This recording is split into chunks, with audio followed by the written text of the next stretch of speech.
Baik ya, Mazmur pasalnya yang ke-7. Saya baca. Allah hakim yang adil.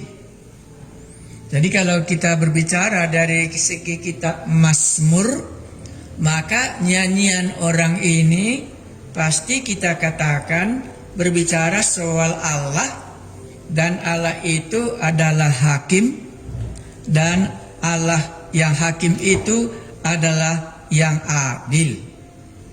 Dan itulah menjadi nyanyian mereka.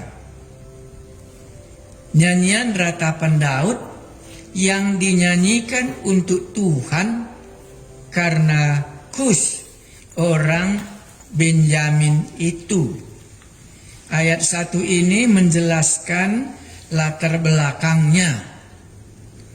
Si penulisnya kemungkinannya Daud. Tapi walaupun dijelaskan di sini orang Kus dan orang Benjamin, semua hanya orang bisa mengartikan ini adalah waktu Saul mengejar-ngejarnya Daud. Karena Saul tidak menangkapnya Daud, makanya dia menuliskan nyanyian pengalamannya itu. Itulah dari ayat 1. Itu dikatakan dalam 2 Samuel pasal 18 ayatnya yang ke-20. Iya. Baik, apa yang dikatakannya dalam bagian ini? Mari kita lihat apa yang dinyanyikannya. Ya Tuhan Allahku, padamu aku berlindung. Selamatkanlah aku dari semua orang yang mengejar aku, dan lepaskanlah aku supaya jangan mereka seperti singa menerkam aku dan menyeret aku dengan tidak ada yang melepaskan. Jadi dalam bagian ini, ya Tuhan Allahku, kita sudah belajar ya, si pemazmur itu hubungannya secara pribadi dengan Allah. Iya, ya Tuhan Allahku, padamu aku berlindung.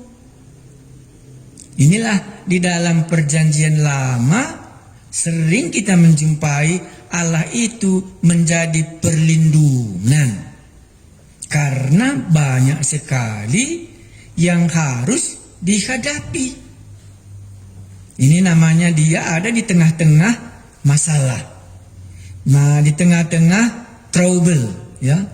Jadi musuhnya itu seperti singa mau menerkam. Itu dikatakannya di sini. Saya ulangi, ya Tuhan Allahku, padamu aku berlindung. Selamatkanlah aku. Aku, Allahku, ya. Selamatkanlah aku dari semua orang yang mengejar aku, dan lepaskanlah aku. Jadi ini Mazmur secara pribadi dalam pergumulannya, dan menyeret aku dengan tidak ada yang melepaskan. Ya, ini kalau kita lihat latar belakangnya, kemungkinannya cocok waktu Saul mengejar Daud. Itu tertulis dalam 2 Samuel pasal 18 ayat 20 sampai 32. Supaya jangan mereka seperti singa menerkam aku dan menyeret aku dengan tidak ada yang melepaskan.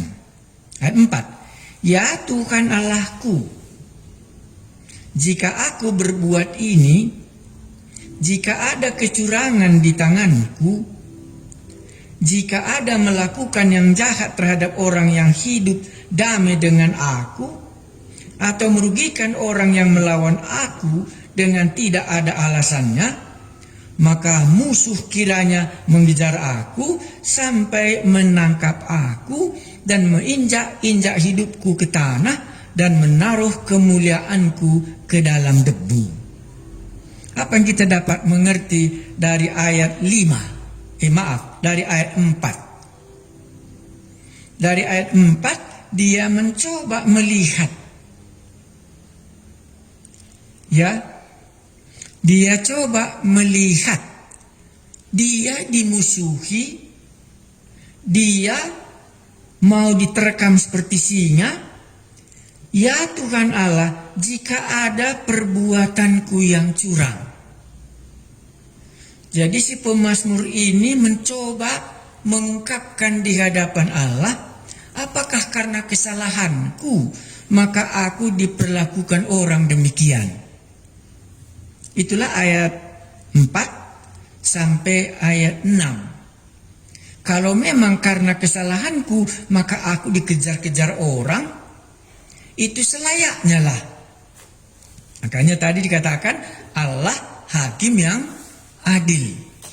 Ayat 4. Ya Tuhan Allahku, jika aku berbuat ini, jika ada kecurangan di tanganku, jika aku melakukan yang jahat terhadap orang hidup damai dengan aku, atau merugikan orang yang melawan aku dengan tidak ada alasannya, maka musuhku kiranya mengejar aku sampai menangkap aku dan menginjak-injak hidupku ke tanah dan menaruh kemuliaanku ke dalam debu.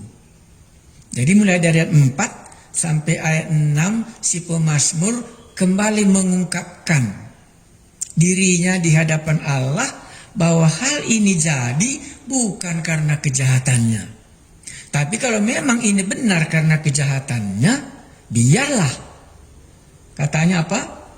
Biarlah musuhku kiranya mengejar aku sampai menangkap aku dan menginjak-injak hidupku ke tanah dan menaruh kemuliaanku ke dalam debu. Jadi si pemazmur menghadap Allah dan mencoba mengungkapkannya bahwa dia tidak bersalah dalam hal dimusuhi oleh orang lain. Ini yang jelas. Saya baca mulai dari atas. Ya Tuhan Allahku, padamu aku berlindung. Selamatkanlah aku dari semua orang yang mengejar aku dan lepaskanlah aku. Supaya jangan mereka seperti singa menerkam aku dan menyeret aku dengan tidak ada yang melepaskan. Ya Tuhan Allah, ini mulai dia melihat dirinya. Ya Tuhan Allah, jika aku berbuat ini, titik 2 ya. Buat apa? Jika ada kecurangan di tanganku. Apalagi jika aku melakukan yang jahat terhadap orang yang hidup damai dengan aku. Jika aku merugikan orang yang melawan aku dengan tidak ada alasan. Jika maka musuh kiranya mengejar aku sampai menangkap aku dan menginjak-injak hidupku ke tanah dan menaruh kemuliaanku ke dalam debu. Makanya judulnya tadi, Allah itu hakim yang adil. Jadi tidak ada alasannya, tapi dia dikejar-kejar orang. Jadi kalau memang aku ini ada alasan karena kesalahanku, maka aku dikejar-kejar orang, biarlah musuhku itu menginjak-injak hidupku ke tanah dan menaruh kemuliaanku ke dalam debu. Iya. Bisakah kita melihat Allah itu adalah hakim yang adil? Ini bukan kita yang salah dan kita juga minta perlindungan kepada Tuhan. Itu bukan di Mazmur ini. Di Mazmur ini dia yang benar tapi dikejar-kejar oleh yang jahat. Ya, itu yang pertama menjadi renungan kita. Makanya dikatakannya tadi Allah hakim yang adil. Dia akan menghakimi siapa saja pun yang berbuat salah. Baik ya, kita lanjutkan. Ayatnya yang ke-7. Bangkitlah Tuhan dalam murkamu. Sekarang dia sudah berani meminta supaya Allah murka terhadap musuhnya.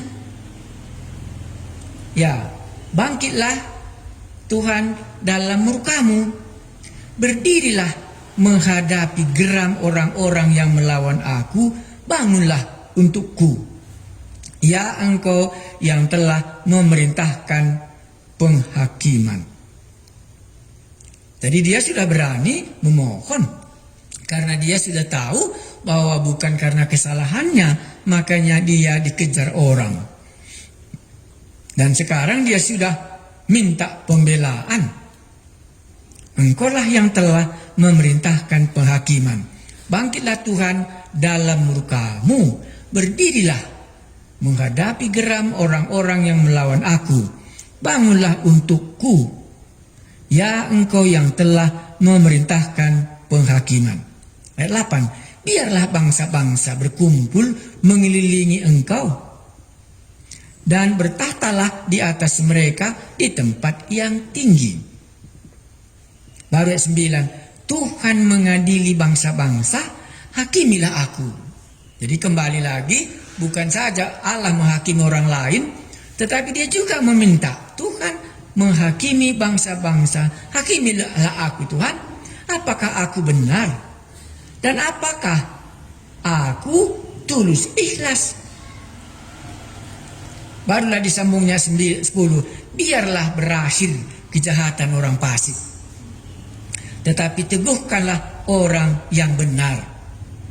Engkau yang menguji hati dan batin orang, ya Allah yang adil. Jadi tetap di dalam dirinya melihat bahwa Allah itu adil dan akan menghakiminya, dan sekarang maju lagi topik doanya. Biarlah berakhir kejahatan orang fasik, tetapi teguhkanlah orang yang benar. Nah, jangan kita lupa, teologi kitab Mazmur adalah yang benar dan yang fasik, yang merenungkan Taurat Tuhan dan yang mendengarkan nasihat orang fasik. Senantiasa dua bagian yang mau diungkapkannya. Baik, kita lanjutkan. Ayat berapa kita sekarang? Ayat 10. Biarlah berakhir kejahatan orang fasik, tetapi teguhkanlah orang yang benar. Engkau yang menguji hati dan batin orang, ya Allah yang adil. Ayat 11. Perisai bagiku adalah Allahku, yang menyelamatkan orang-orang yang tulus hati. Benar ya, kalau kita sendiri tidak tulus hati, kan tidak berani kita. Tidak berani kita Allah menjadi perisai. Ya, jadi di dalam bagian ini tadi, karena dia benar, tetapi dia itu dikejar-kejar. Perisai bagiku adalah Allah yang menyelamatkan orang-orang yang tulus hati.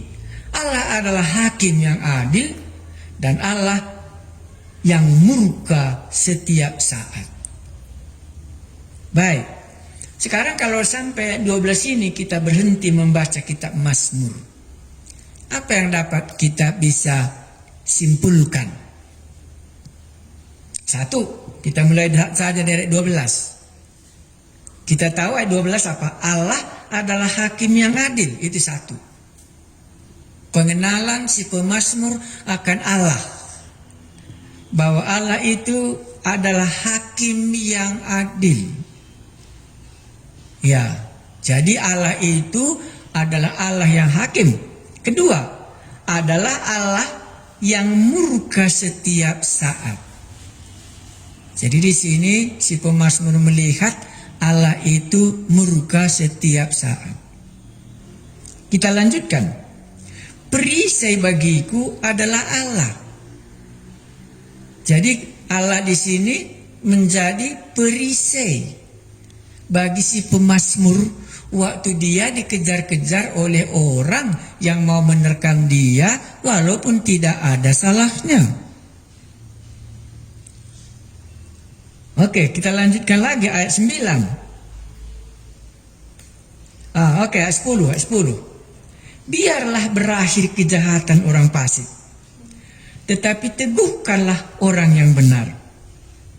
Engkau yang menguji hati dan batin orang, ya Allah yang adil. Siapa lagi dikenalnya Allah? Engkau yang menguji hati dan batin orang. Jadi pengenalan si pemazmur tentang Allah, Allah itu akan menguji hatinya. Apakah memang dia benar ataukah memang dia salah, maka orang mengejar dia. Jadi walaupun tadi dia katakan ayat 4, 5, 6, kalaulah memang salahku makanya aku dikejar orang, biarlah aku, katanya tadi apa, diinjak-injak. Biarlah kemuliaanku ditaruh ke dalam debu. Tetapi kembali dia masuk ayat 10, Engkau ya Tuhan Allahku yang menguji hati dan batin orang, dan juga ya Allah yang adil. Jadi yang menguji hati adalah Allah. Ya, Engkau yang menguji hati dan batin manusia, Allah. Itulah makanya waktu Tuhan Yesus datang ke dunia, waktu di bait Allah, dia bisa menguji hati setiap orang yang ada di bait Allah itu. Umpamanya lah, dia tahu isi hati orang Farisi, ahli-ahli Taurat. Waktu orang yang sudah 18 tahun itu kerasukan setan. Bagaimanalah caranya ini, pikir Tuhan Yesus. Pas pula ini hari Sabat. Makanya Tuhan Yesus katakan, apakah baik katanya ya, menyembuhkan atau membunuh? Karena itu pas pada hari Sabat. Tahu nanti dia akan disalahkan oleh orang itu kalau dia mau menyembuhkan orang yang sudah lumpuh, yang punggungnya menjadi bengkok ini. Nah, itulah dikatakannya di sini. Makanya Allah menguji hati dan batin orang. Jadi walaupun dia tadi sudah mengatakan ayat 4, 5, dan 6 tentang bahwa dia tidak salah, sekarang dia bawa lagi ke hadapan Allah bahwa Allah itulah menguji batin. Mari kita lanjutkan lagi tentang Allah ayat 9. Tuhan mengadili bangsa-bangsa, hakimilah aku. Jadi dia dua sisi. Dia minta supaya bangsa-bangsa yang melakukan kejahatan kepada dia tadi dihakimi. Tetapi bukan itu saja, aku juga cobalah hakimi sesudah Tuhan bisa menemukan batinku, mana tahu aku juga ada kesalahanku. Ya, itulah yang terjadi dalam ayat 9. Tuhan mengadili bangsa-bangsa, hakimilah aku juga. Tuhan, apakah aku benar? Dan apakah tulus, ikhlas? Nah, kenapa? Karena ada kemungkinannya si pemazmur ini tidak berani di hadapan Allah menyatakan kebenarannya, tetapi membiarkan Allah lah yang menguji dan melihat semuanya. Baik, ayat 8. Biarlah bangsa-bangsa berkumpul mengelilingi engkau dan bertahta di atas mereka di tempat yang tinggi. Ayat 7. Bangkitlah Tuhan.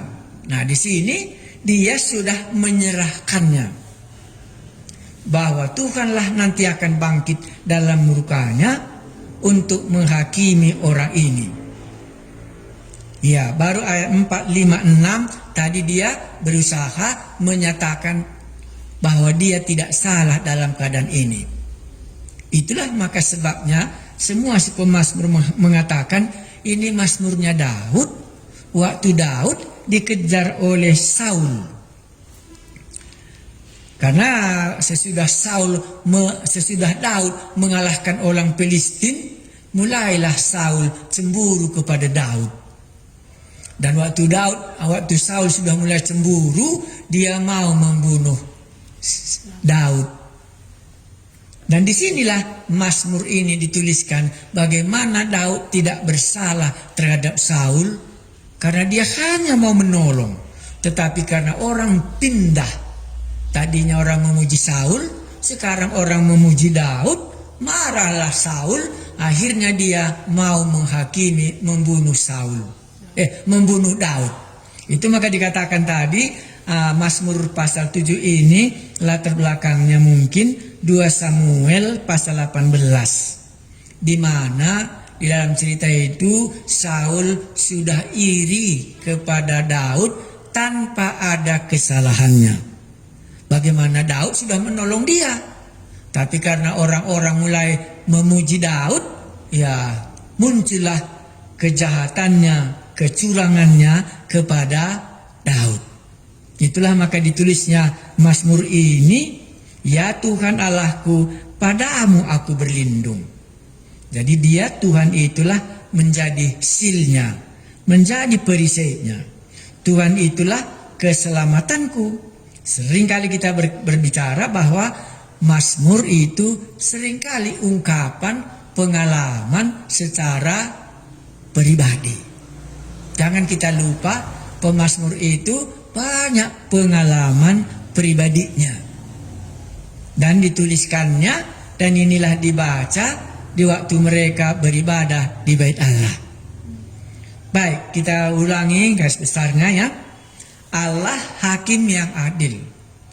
Jadi dalam Mazmur ini semua jemaat, kan begitu ini, karena ini dipakai di tengah-tengah jemaat di bait Allah, mau menyanyikan bahwa Allah itulah benteng mereka, Allah itulah keselamatan mereka.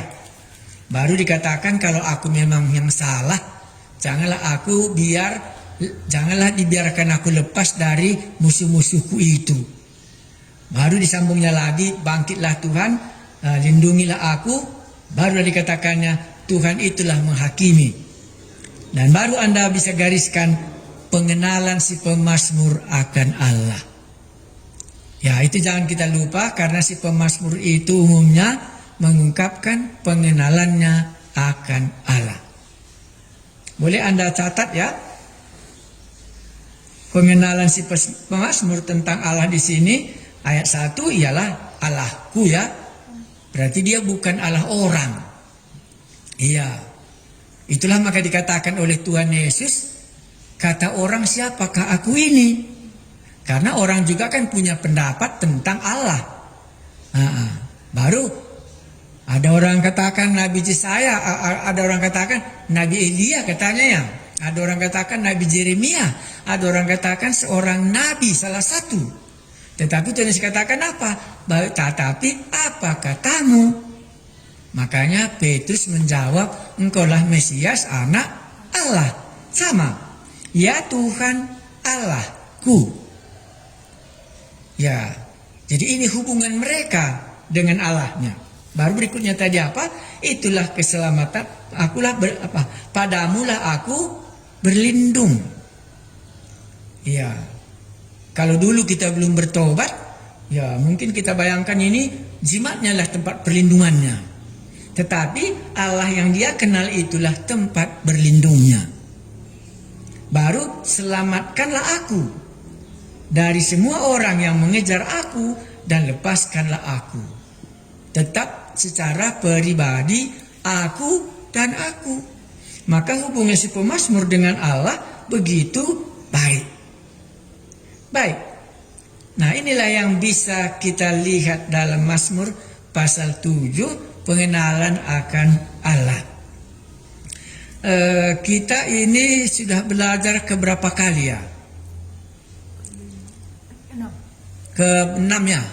Ya, jadi sudah 6 minggu kita belajar kitab Mazmur. Jadi kalau 6 minggu kita sudah belajar kitab Mazmur, mungkin sudah mulai ada pengertian kita yang tumbuh. Ya. Makanya saya coba lagi menolong. Saya kira tadi sudah Anda mendapatkan ya bagian dari ringkasan kitab Mazmur. Itu tadi ya. Pasti. Tapi hanya kesulitan Anda nggak bisa buka catatan dan sekaligus juga buka di HP ya.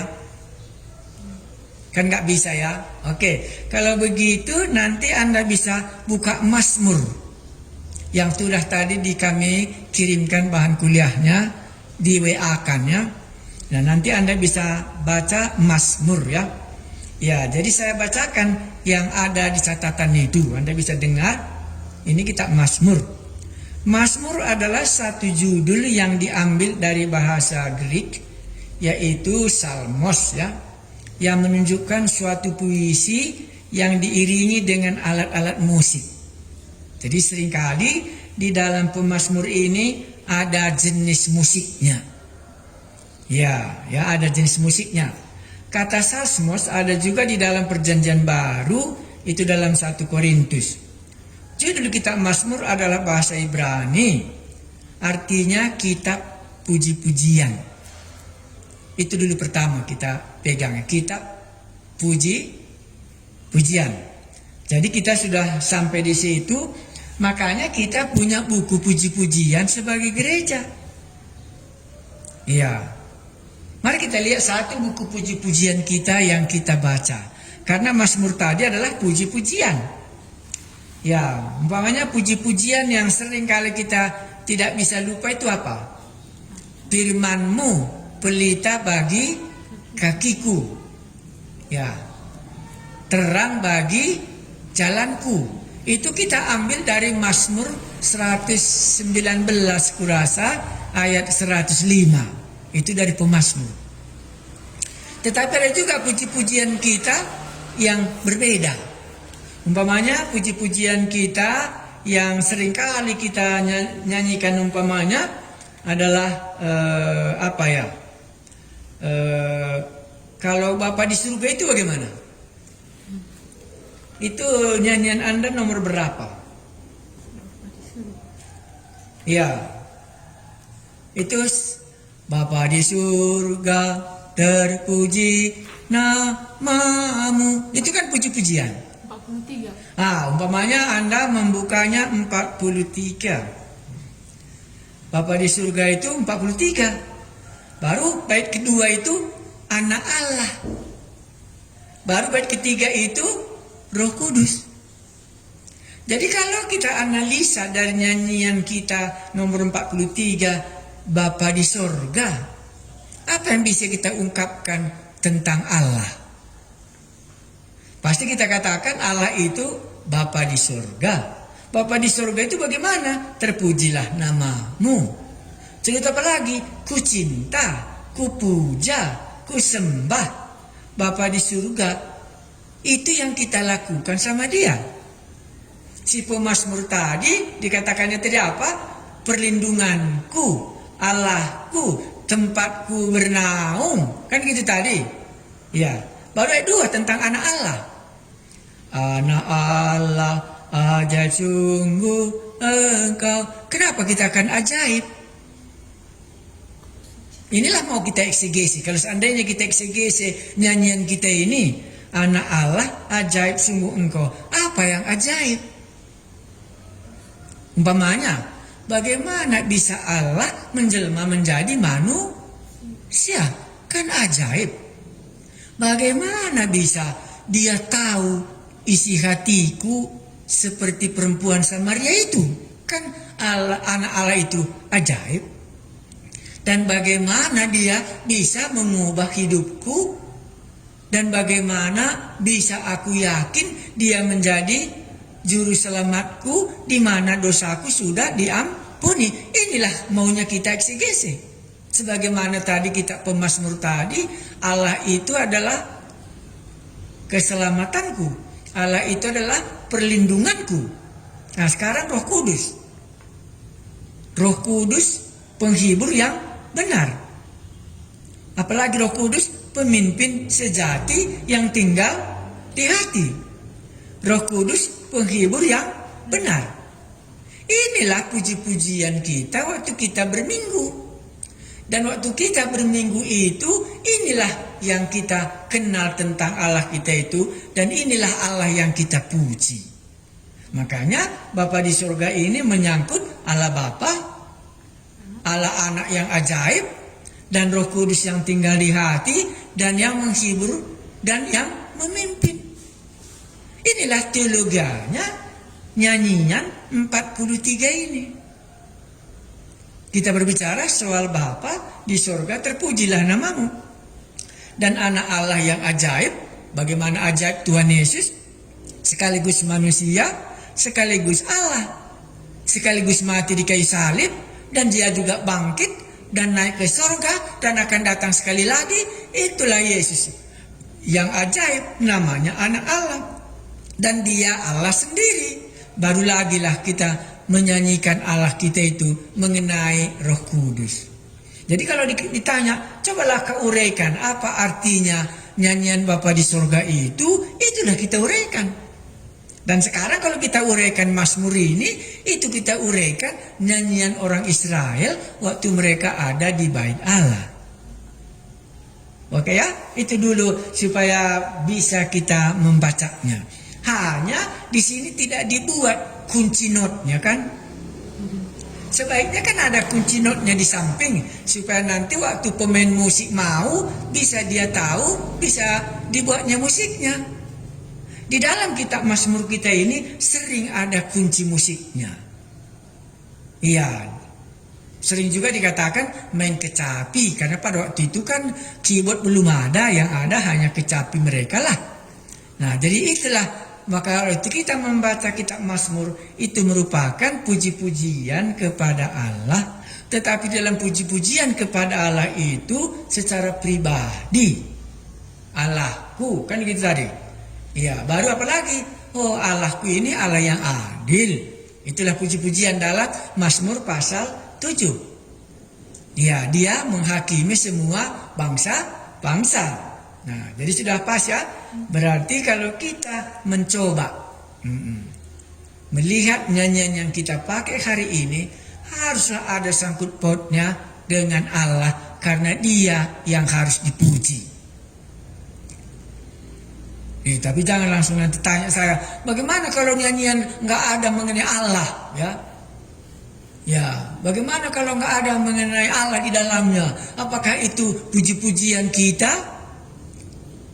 Ya, karena kita tadi berbicara semua nyanyian itu adalah ungkapan puji-pujian kita kepada Allah. Nah, jadi dari sini bisa kita mencoba mendiskusikannya. Apa bedanya puji-pujian yang lain dengan puji-pujian yang ada di kitab Mazmur? Nah, makanya kalau kita mencoba mengarang puji-pujian kita kepada Allah, haruslah menyangkut Allah sendiri. Apa yang dibuatnya? Siapakah dia? Nah, inilah yang pertama yang harus kita buat. Jadi kita bukan membuat lagu-lagu seperti lagu-lagu pop. Karena ini berbicara soal puji-pujian umat Israel waktu mereka di bait Allah. Jadi waktu kita mengarang lagu-lagu, supaya kita bisa mencoba, aku mau mengungkapkan tentang Allahku di dalam nyanyian ini. Bisa ya, jadi nyanyian 43 tadi menyangkut 3, Bapa, Anak, dan Roh Kudus. Jadi kalau begitu di Mazmur tadi di mana? Jawabnya pasti apa?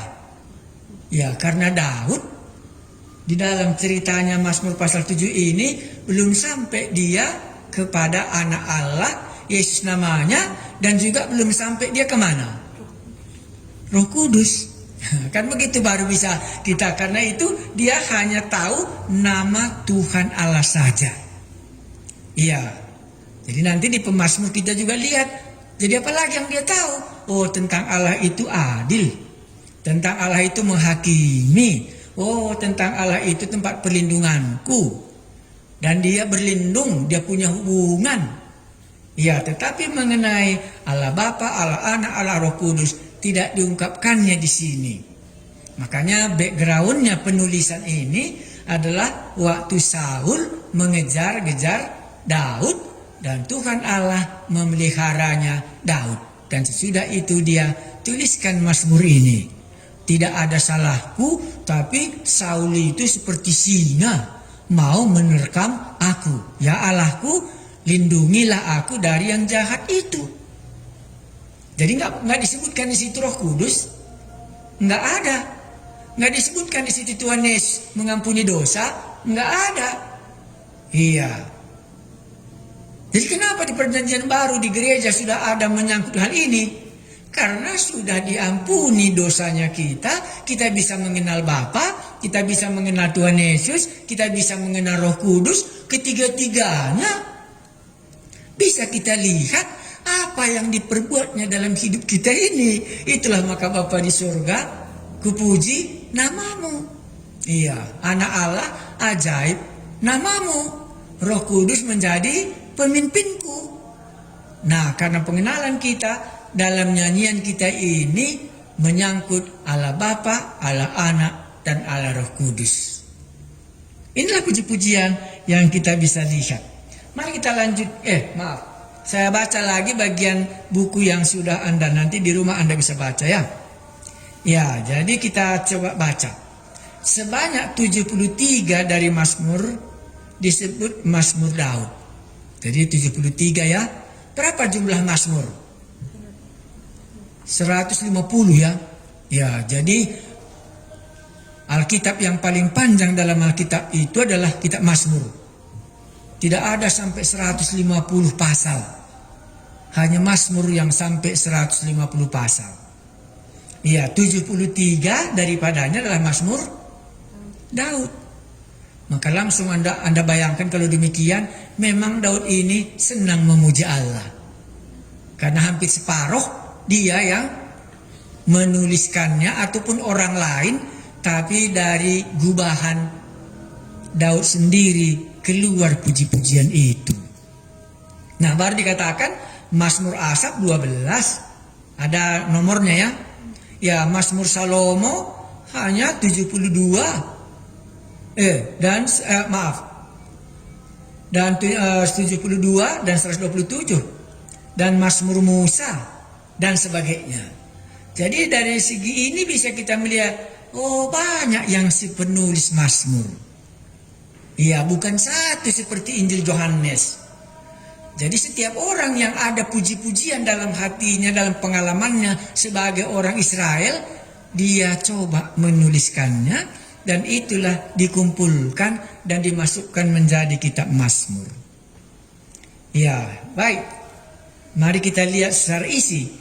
Berapa Mazmur adalah puji-pujian akan ciptaan Tuhan. Dan yang lain adalah kejadian bersejarah.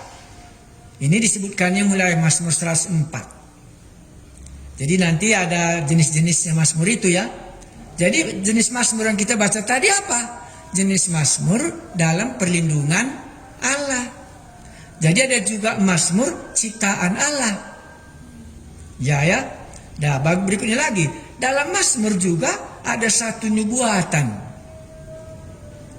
Bisa ngerti kita? Saya ulang sekali lagi. Dalam Mazmur termasuk satu nubuatan yang luas tentang Mesias.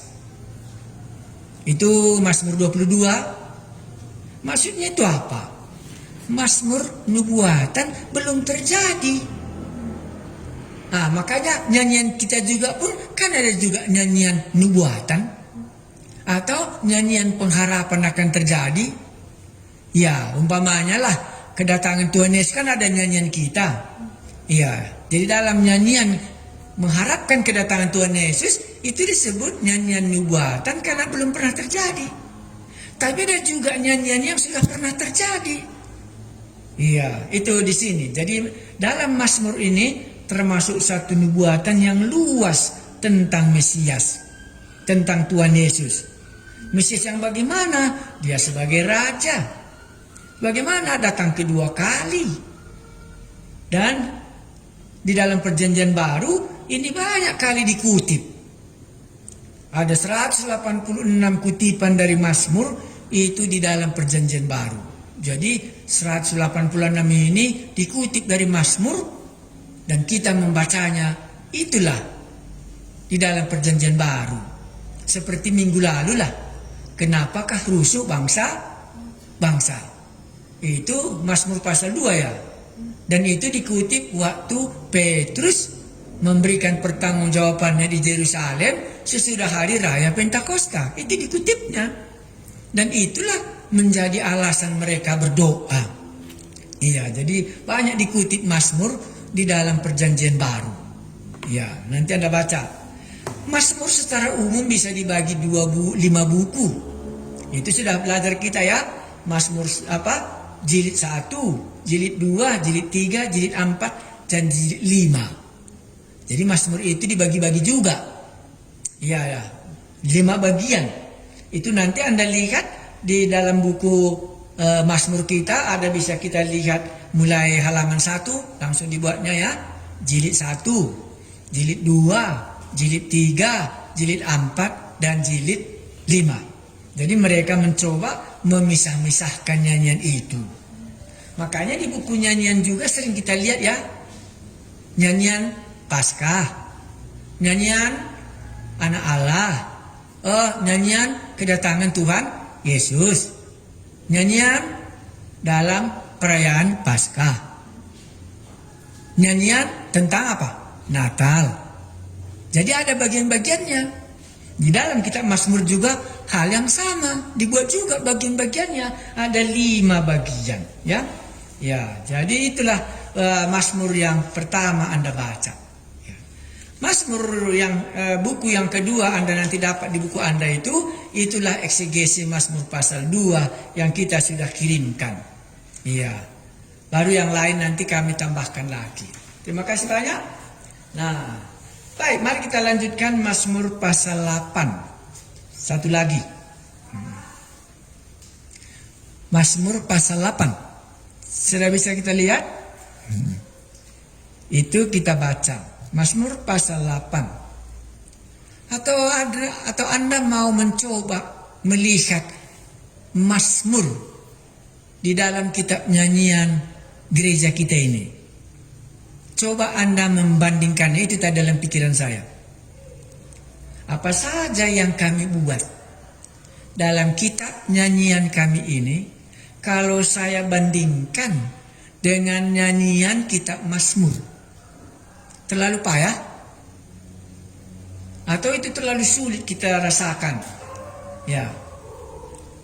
Tapi itulah salah satu tujuannya kita belajar kitab Mazmur, supaya kita bisa melihat bagaimana umat Israel memuji Allahnya di Bait Allah di Yerusalem, dan bagaimana kita yang sudah lahir kembali ini memuji Allah kita, sehingga mengerti kita arti buku nyanyian itu untuk mengungkapkan ucapan terima kasih kita, pujian kita kepada Allah. Apa alasan kita? Ya, jadi Anda bisa mencoba membandingkannya. Pasti Anda tidak ketemu di dalamnya umpamanya ya tentang puji-pujian kepada Roh Kudus, mungkin Anda nggak akan ketemu di dalamnya. Ya, tapi Anda bisa mencoba, aku mau melihat membandingkan satu nyanyian yang ada dalam buku gereja dan membandingkannya dengan nyanyian yang ada di dalam kitab Mazmur. Tuhan adalah gembalaku di komentar Pak. Oh ya? Ya, Tuhan adalah gembalaku. Wah, ini bagus, ini sama ya. Mazmur pun ada, Tuhanlah gembalaku. Ya, itu Mazmur pasal 23. Dan ada juga Mazmur nyanyian kita di dalam perjanjian baru kita. Kalau kita bandingkan, ya Tuhanlah gembalaku. 300. Iya, itu nomor 300 ya. Iya, Tuhanlah gembalaku. Karena itu nyanyian dari kitab Mazmur. Nah, itu entah diambil entah diciplaknya dari Mazmur, saya tidak tahu. Kan bisa kita ciplak. Seperti firman-Mu pelita bagi kakiku, itu kan kita ciplak dari Mazmur 119 ayat 105. Maka kita angkat nyanyian orang Israel menjadi nyanyian sebelum kita membaca Alkitab. Waktu kita mau menyiar, kan itu senantiasa kita baca. Atau mau kita mendengarkan khotbah, seringkali kita nyanyikan nyanyian itu. Paskah 119 ayat 105 kah? Ya, firman-Mu itu pelita bagi kakiku dan terang bagi jalanku. Ya, itu kita buat. Ya, jadi nyanyian yang ada di Bait Allah di Yerusalem, kita pindahkan nyanyian kita ke tengah-tengah waktu kita berhari Minggu. Waktu kita beribadah, apakah di rumah atau di mana-mana, tapi itu menjadi pujian kita. Ya, oke, tadi Tuhanlah gembalaku, ya sudah tahu kita. Ya, itu Mazmur pasal 23. Tapi mungkin kita bukan ngambilnya dari Mazmur 23. Tapi kita ngambilnya dari Yohanes pasal 10. Karena Tuhan Yesus katakan, akulah gembala yang baik. Karena si pemazmur pasal 23 belum sampai si pemazmur Mazmur 23. Gembala yang baik menyerahkan nyawanya untuk domba-dombanya. Nah, makanya Mazmur 23 dasarnya, kelengkapannya Yohanes pasal 10. Kalau di Mazmur itu gembala itu memelihara, cuma memberikan rumput hijau, ya, memelihara. Tetapi Mazmur Yohanes pasal 10, gembala yang baik menyerahkan nyawanya untuk hidup domba-dombanya, supaya mereka beroleh hidup dan hidup berkelimpahan. Dia menyerahkan nyawanya supaya domba-dombanya memperoleh hidup yang kekal. Oh, jadi kalau begitu Pak, nyanyian si pemazmur berarti lebih lengkap lah nyanyian di dalam gereja. Ya, lebih lengkap lah. Kenapa? Karena Mazmur 23 gembala yang baik. Gembala yang baik kan hanya memelihara secara keperluan jasmani. Itulah cuma teologianya pasal 23. Tapi kalau Mazmur 23-nya dalam Injil Yohanes pasal 10, Tuhan Yesuslah gembala yang baik. Dia menyerahkan nyawanya. Aku memberikan hidup kepada domba-dombaku, dan domba-dombaku pasti akan selamat, dan tidak ada yang dapat merebut aku dari tangan mereka. Lebih tinggi daripada Mazmur 23. Betul. Makanya tadi Bapa di surga, Anak Allah, apalagi Roh Kudus, kan lebih tinggi.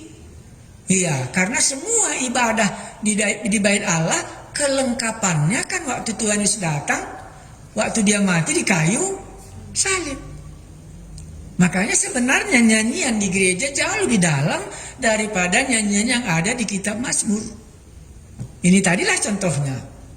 Mazmur 23. Umpamanya lah Daud, dosaku kuberitahukan kepadamu, katanya ya, dan kesalahanku engkau tidak lagi melihatnya, gitu. Tapi dalam perjanjian baru langsung kita lihat, hei anakku, dosamu sudah diampuni. Iya. Jadi sudah menjadi kenyataan. Nah, makanya nyanyian orang yang sudah lahir baru umumnya jauh lebih dalam. Ya. Jadi kelahiran baru itu jugalah menentukan adanya nyanyian baru di dalam hati kita masing-masing. Bagaimana kita mengungkapkan ucapan terima kasih kita itu dan puji-pujian kita itu. Maka sebenarnya dari secara prinsip, kalau tahu kita 2 Korintus 5 ayat 17, siapa yang ada di dalam Kristus, dia adalah menjadi ciptaan yang baru, yang lama sudah berlalu, sesungguhnya yang baru sudah datang. Itu apa maksudnya kalau dari segi si pemazmur, coba? Ada nyanyian baru keluar dari mulut kita. Kita karanglah nyanyian baru kita untuk memuji Allah kita. Maka menurut saya, nyanyian yang paling banyak muncul itu masa kebangunan rohani tahun 1975 ke atas. Itu banyak kali nyanyian yang baru karena banyak penyanyi-penyanyi tenar yang hebat-hebat bertobat, baru dikarangnya lah nyanyian barunya untuk memuji juru selamatnya. Makanya tidak mungkin kalaulah ada di antara kita yang backgroundnya penyanyi sesudah dia bertobat, nggak mungkin enggak, pasti dikarangnya nyanyiannya, bagaimana dia mau memuji Allahnya dalam pengertiannya yang baru, karena dulu dia menyanyikan yang lama, sekarang dia menyanyikan yang baru. Nah, makanya si pemazmur tadi kan rata-rata sesudah mendapat pengalaman yang baru di mana Tuhan sudah menolong dia, barulah dibuatnya nyanyian. Iya.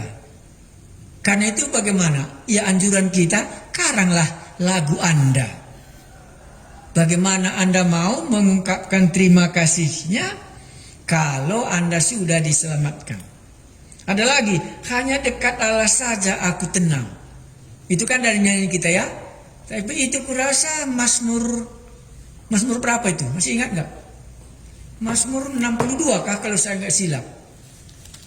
Ayat 1 dan 2. Iya. Ya, itulah kan Mazmur kan? Hanya dekat Allah saja aku tenang. Ya, maka sebaiknya ini sama dengan nyanyian anak yang hilang sebenarnya. Tahu anak yang hilang? Ya, tadi dia di rumah bapaknya. Sekarang dia salah jalan sampai dia ke kandang babi, kan begitu anak yang hilang. Nggak tenang rasanya di kandang babi. Apa katanya? Mati nanti aku di sini, kan itu katanya anak yang hilang itu. Karena itu kembalilah ke rumah bapakku, di sana lebih senang walaupun sebagai orang upahan saja katanya. Itulah bayangan Mazmur 62. Hanya Allah saja aku tenang. Jadi itu kita kutip dari Mazmur 62. Jadi boleh. Jadi kalau mana tahu ada dari mahasiswa ini yang suka mengarang lagu, mana boleh mengarangnya dengan ucapan syukur kepada Tuhan Yesus, kepada Allah Bapa, kepada Roh Kudus. Itu nyanyian tadi di dalam Alkitab, di dalam buku puji-pujian kita. Iya, bisa kita karang. Pengalaman yang Tuhan sudah berikan bagi kita, bisa kita karang untuk mengucapkan syukur kita kepadanya. Dan bisa juga itu merupakan kesaksian untuk generasi yang akan datang lagi. Ya, seperti si pemazmur Daud tadi kan pengalamannya dengan waktu dikejar Saul. Sekarang kita membacanya. Nah, itulah puji-pujian kepada Allah karena ada perbuatannya. Baik, terima kasih banyak. Jadi Anda boleh membandingkannya ya. Jadi nanti boleh juga Anda membandingkannya nyanyian yang salah. Kan bisa ya. Puji-pujiannya tak menyangkut memuji Allah. Ya, jadi Anda bisa juga melihat, oh ini puji-pujiannya ini gak terlalu menarik.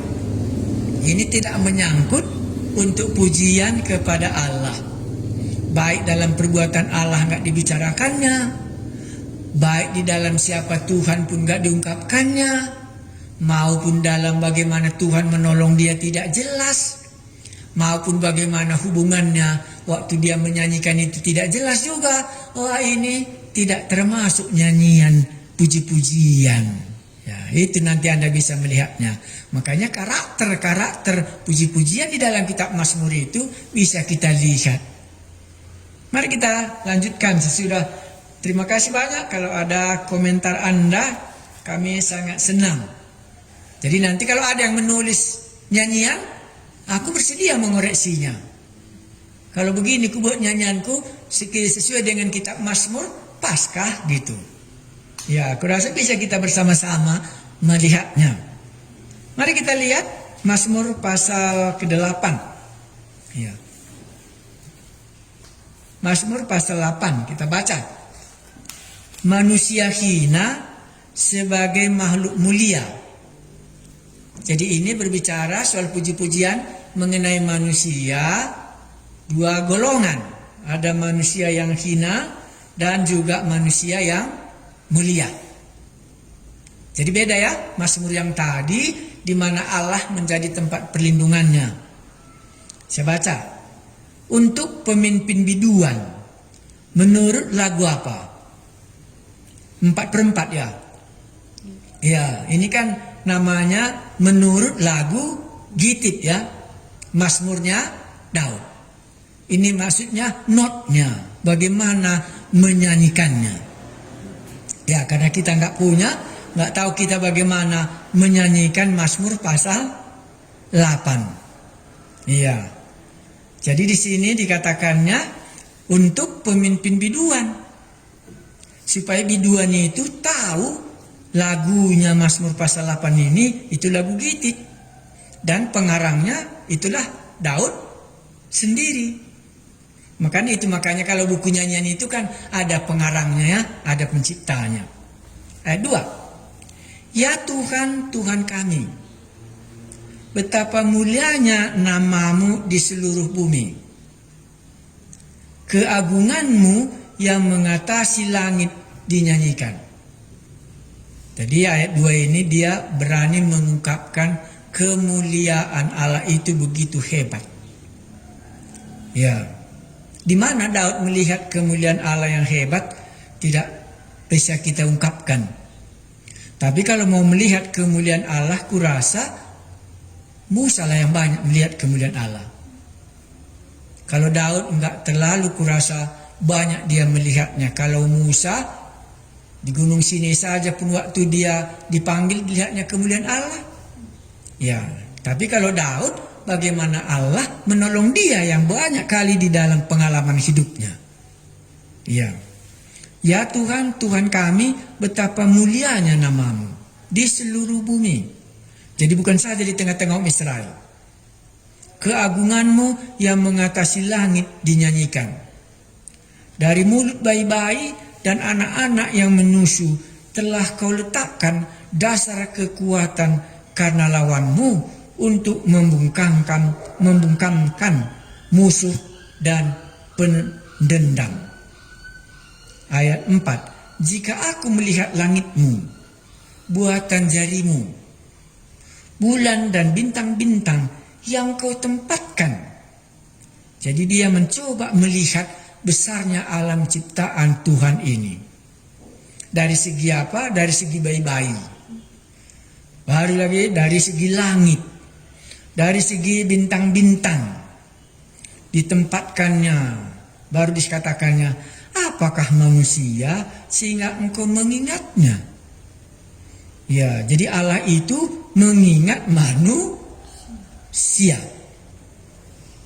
Ya, manusia yang begitu tadi hina, tetapi kok diingat oleh Allah yang mulia. Maka tadi dikatakannya manusia hina sebagai makhluk mulia. Ya, apakah manusia sehingga engkau mengingatnya? Apakah anak manusia sehingga engkau mengindahkannya? Ya, baru dikatakan, namun engkau telah membuatnya hampir sama seperti Allah.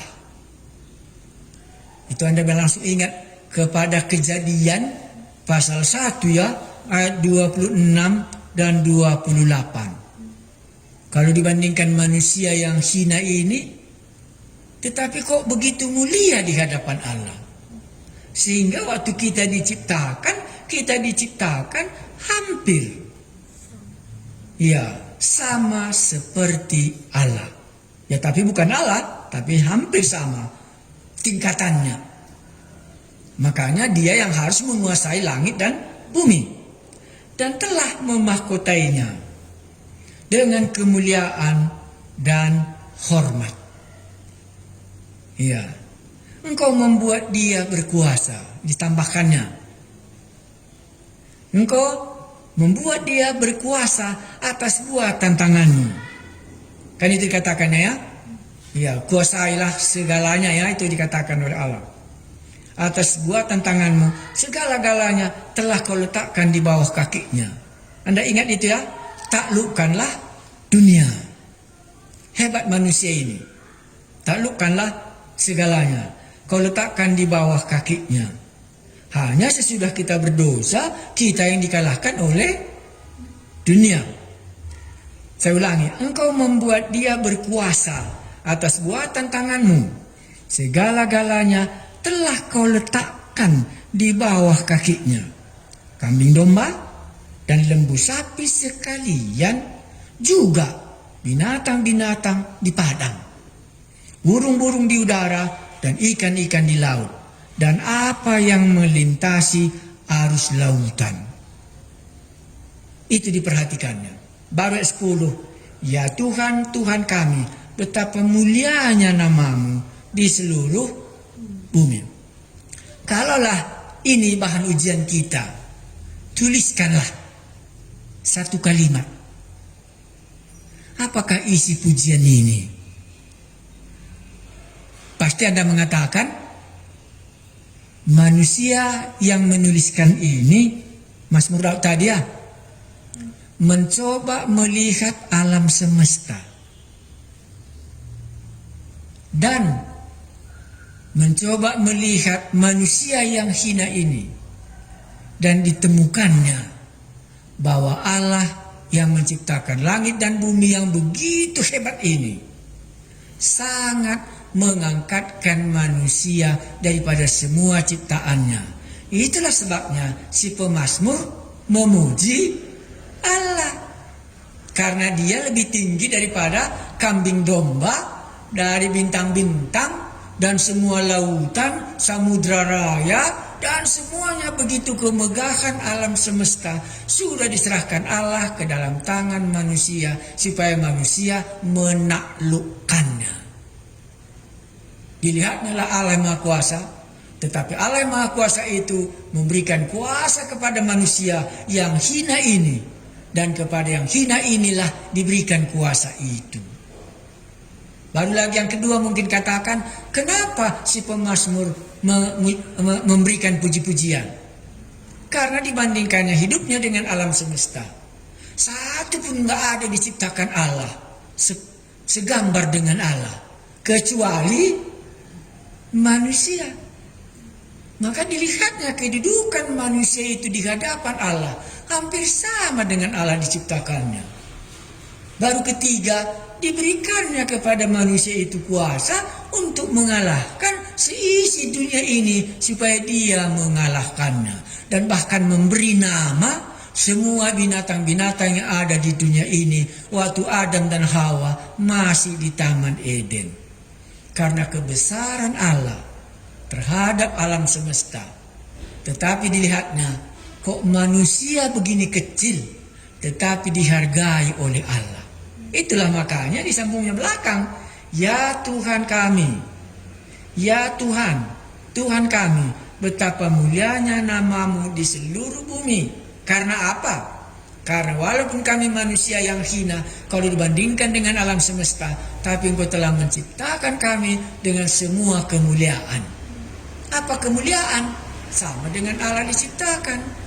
Apa kemuliaan? Seluruh alam semesta sudah diserahkan supaya ditaklukkan oleh manusia. Ya, itulah kemuliaan dilihatnya. Makanya dia mengucap syukur waktu dia membandingkan bagaimana Allah menciptakan manusia yang hina, tapi manusia yang mulia. Nah, itu makanya dua dibuatnya. Karena ada manusia yang tidak melihat bahwa dia ciptaan manusia, bahwa dia ciptaan yang mulia. Tetapi si pemazmur ini sudah melihat. Saya baca sekali lagi. Manusia hina sebagai makhluk yang mulia. Jadi ada kontras.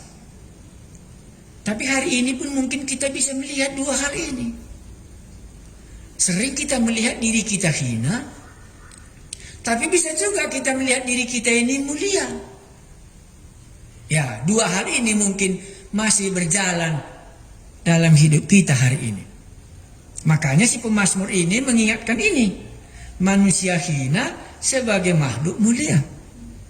Kalau sekarang kurasa kita katakan, kenapa manusia ini makhluk mulia?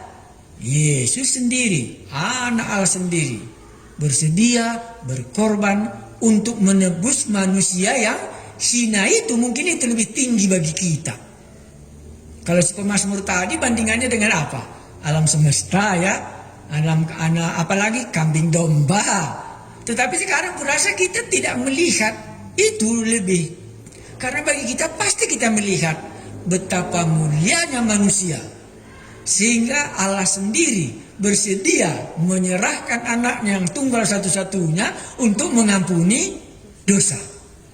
Kalau tidak manusia ini berharga di mata Allah, tidak mungkin dia bersedia membayarnya. Makanya kemuliaan yang kita lihat yang diberikan Allah kepada kita dalam perjanjian baru, dalam dia menghargai. Manusia yang berdosa tetapi bersedia dia membelinya. Kamu telah ditebus. Ingat itu ya? Dengan yang mahal sekali ya. Bukan dengan emas dan perak, tetapi dengan darah Kristus yang mahal. Kenapa? Karena mulia manusia tadi di hadapan Allah, berharga. Tetapi si pemazmur belum sampai ke situ dilihatnya. Yang sampai dilihatnya hanya satu tadi apa? Kita baca. Ya Tuhan, Tuhan kami, betapa mulianya namamu di seluruh bumi. Keagunganmu yang mengatasi langit dinyanyikan. Dari mulut bayi-bayi dan anak-anak yang menusu telah kau letakkan dasar kekuatan karena lawanmu. Nah, makanya bayi-bayi sering juga kita lihat kok ada kekuatannya walaupun masih kecil ya. Seringkali kita ungkapkan ini seperti kucing. Bayi-bayi itu asal jatuh kayak kucing ya, ke depan aja dia sering jatuh. Kalau coba asal jatuh jalan ke belakang kan langsung pecah kepalanya itu. Karena Tuhan sudah berikan kekuatan mereka walaupun mereka masih bayi. Sehingga terlindunglah dia dari musuh-musuh itu. Itu maksudnya sini. Jika aku melihat langitmu, buatan jarimu, bulan dan bintang-bintang yang kau tempatkan, apakah manusia sehingga engkau mengingatnya? Apakah anak manusia sehingga engkau mengindahkannya? Namun engkau telah membuatnya hampir sama seperti Allah. Karena kita diciptakan dalam Kejadian pasal 1 ayat 26 dan 28, kita diciptakan seperti dan seteladan dengan Allah. Kita lanjutkan. Namun engkau telah membuatnya hampir sama seperti Allah dan telah memahkotanya dengan kemuliaan dan hormat. Iya, jadi bisa kita melihat diri kita ini, ya hormat ya, dan maka di kacamata Allah cuma kita dihormati. Di luar Allah kita nggak dihormati. Tahu itu anak yang hilang? Anak yang hilang itu hanya di rumah bapaknya dia dihargai. Jangan entenda salah. Kalau kita keluar dari rumah papa kita, kita tidak akan dihargai oleh orang. Harus Anda ingat itu. Lalu dia keluar kandang babi, ya hilanglah dia ya. Langsung disuruh orang ngapain? Jaga babi dan disuruh makan makanan babi pun nggak bisa dimakan karena nggak dihargai lagi. Makanya katakannya sini, engkau membuat dia berkuasa atas buatan tanganmu. Segala-galanya telah kau letakkan di bawah kakinya. Kambing domba dan lembu sapi sekalian, juga binatang-binatang di padang, burung-burung di udara, dan ikan-ikan di laut. Dan apa yang melintasi arus lautan, semua sudah di bawah kaki manusia tadi. Itulah dilihatnya manusia ini mulia di dalam si pemazmur. Tetapi di dalam perjanjian baru, kita ini mulia kita lihat dari harga penebusannya. Ya kan, dari apa yang dibuat Allah ya. Oh, bahkan lagi diserahkannya kepada anak manusia ini apa? Pergilah, jadikan semua bangsa menjadi muridku. Berita tentang nama Yesus yang Maha Kuasa itu juga sudah diberikan kepada kita. Tambah lagi apa? Diberikannya pula kuasa supaya kita bisa bersaksi. Hebat ya. Nah, barulah keluar puji-pujian. Ya Tuhan, Tuhan kami, betapa mulianya namamu di seluruh bumi. Iya. Nanti Anda bisa melihat bagaimana pujian Rasul Paulus di dalam perjanjian baru. Itu maka kita katakan tadi, mari kita coba buat puji-pujian sesudah kita diselamatkan. Tapi sebelum lupa, aku rasa harus kuungkapkan sekali lagi. Manusia hina sebagai makhluk yang mulia. Tadi saya sudah buat ilustrasinya anak yang hilang.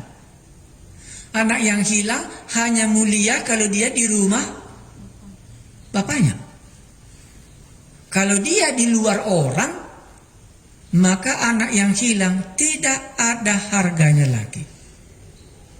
Jadi manusia ini rupanya hanya berharga kalau orang itu kembali kepada Allah penciptanya. Karena di dalam Allah pencipta inilah kita dihargai, karena Dia yang karena Dia yang menyelamatkan kita. Ya, jadi nanti bisa Anda lihat bagaimana Rasul Paulus mengucapkan syukur. Saya ulangi sekali lagi, apakah nanti itu menjadi renungan kita? Manusia mulia dan manusia yang hina dan menjadi makhluk yang mulia. Jadi si pemazmur ini mencoba membandingkan dengan alam semesta, sehingga kita ini makhluk yang mulia. Dan sekarang kita ingat renungan di dalam Lukas pasal 15, anak yang hilang. Selama dia di rumah bapaknya, dia mulia. Sebelum dia meninggalkan rumah bapaknya, dia juga mulia. Dia punya hak meminta harta dan bapaknya kasih. Dan sesudah dia pun kembali lagi di rumah bapaknya, dikasih lagi apa? Baju. Kasih lagi pakaian, dikasih lagi sepatu. Karena memang di rumah bapaknya dia mulia. Tetapi waktu dia di kandang babi, makanya nggak ada apapun dapatnya kemuliaan. Jadi si pemazmur melihat hal ini. Mari kita berdoa. Inilah bagian renungan kita, bagian mazmur. Walaupun kita belajar mazmur, tapi mari kita bandingkan ucapan syukur sesudah kita di dalam perjanjian baru. Tadi ada himbauan ya, karena si pemazmur masing-masing menuliskan mazmurnya karena Tuhan sudah buat pengalaman dalam hidupnya. Anda juga sudah punya pengalaman dan bisa menuliskan pengalaman Anda sebagai orang yang sudah dilahirkan kembali. Baru kita bandingkan, mazmurku ini ada hubungannya dengan Tuhankah atau hubungannya dengan manusia? Si pemazmur hanya mengarah kepada apa? Puji-pujian kepada Allah, bukan puji-pujian kepada manusia.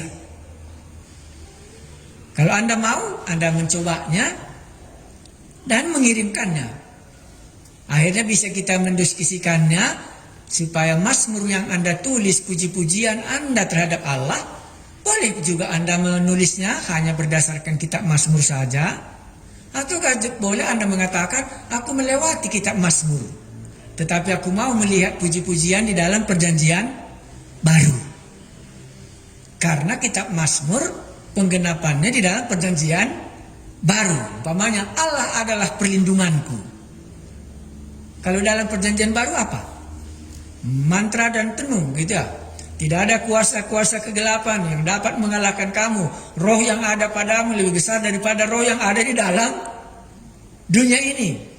Apalagi umpamanya bangkit dari antara orang mati. Nah, itu lebih daripada Allah hanya melindungi secara jasmani, tetapi Allah juga sampai membangkitkan kita dari antara orang mati.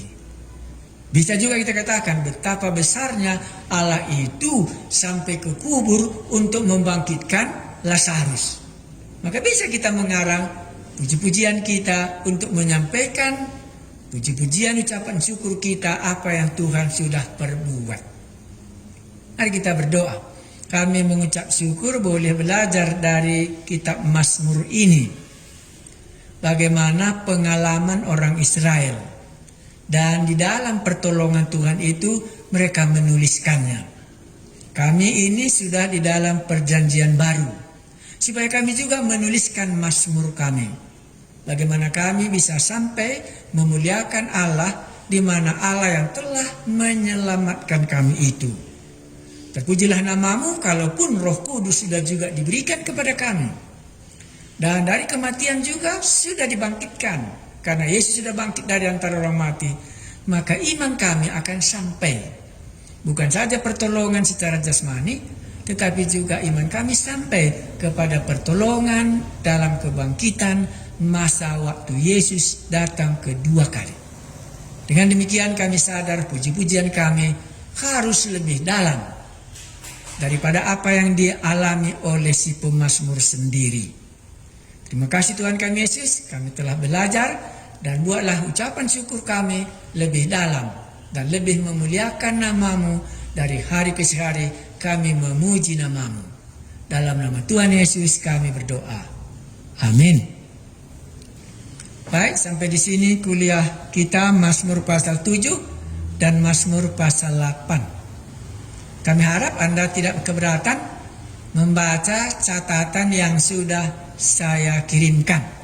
Nanti ada lagi yang lain, saya akan kirimkan lagi. Terima kasih banyak.